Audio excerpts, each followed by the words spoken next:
The 2026 World Cup is generating massive anticipation, yet professional analysts are making a critical error in their early assessments.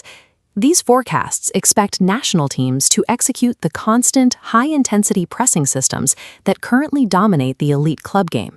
This assessment views the World Cup through the lens of a standard club calendar, expecting identical physical output despite the shift in environment. Attempting to scale that club-level tactical identity to this specific summer window will result in total physical failure. The 2026 World Cup is a distinct physiological environment that will break rigid tactical systems. The format scale is a new variable.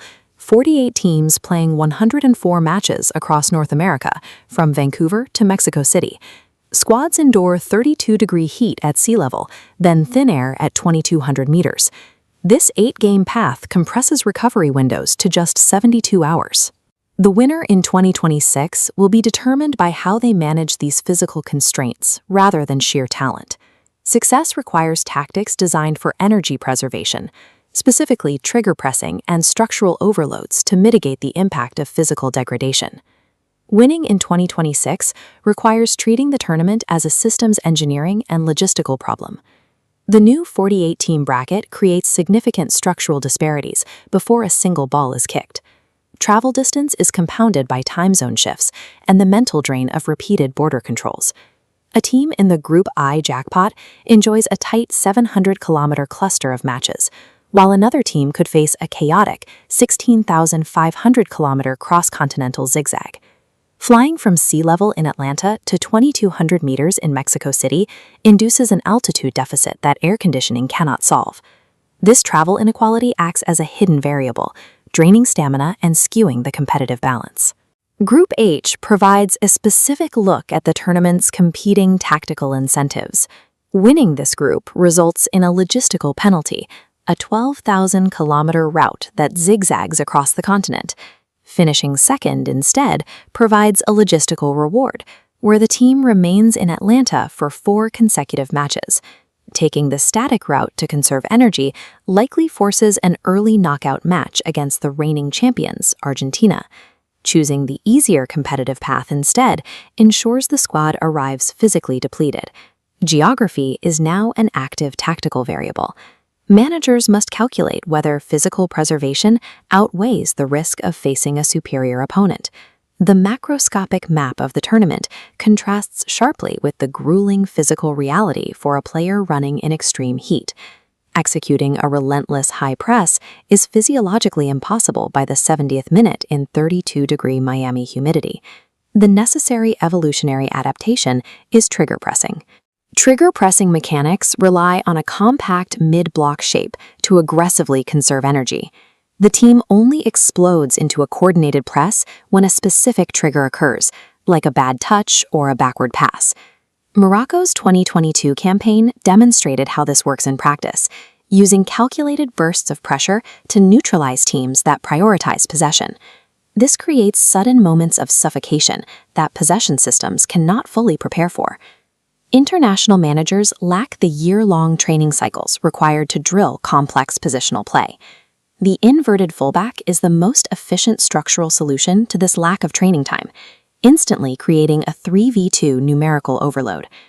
This move provides a plug-and-play tactical advantage in the midfield, without requiring the entire squad to learn new movement patterns. Late in the tournament, the usual open play creativity and individual brilliance degrade significantly as deep fatigue sets in. Defensive organization actually improves late in tournaments as teams drop deeper to protect exhausted legs. Rehearsed set pieces become the fatigue-proof weapon that bypasses these organized low blocks. Without inverted fullbacks or dedicated set-piece specialists, a nation lacks the structural tools to manufacture goals once open play creativity begins to fail. The jump to 48 participating countries forces a new approach to mathematical prediction.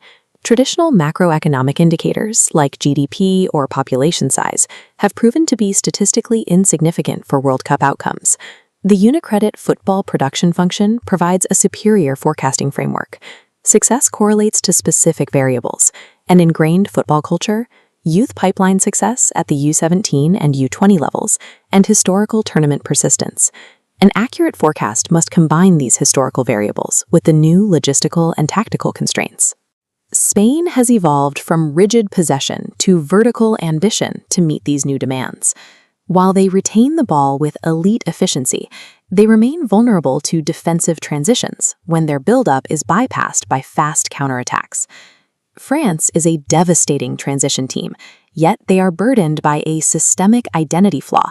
They lack the specific tools required to break down the disciplined, energy-conserving low blocks the 2026 format will inevitably create.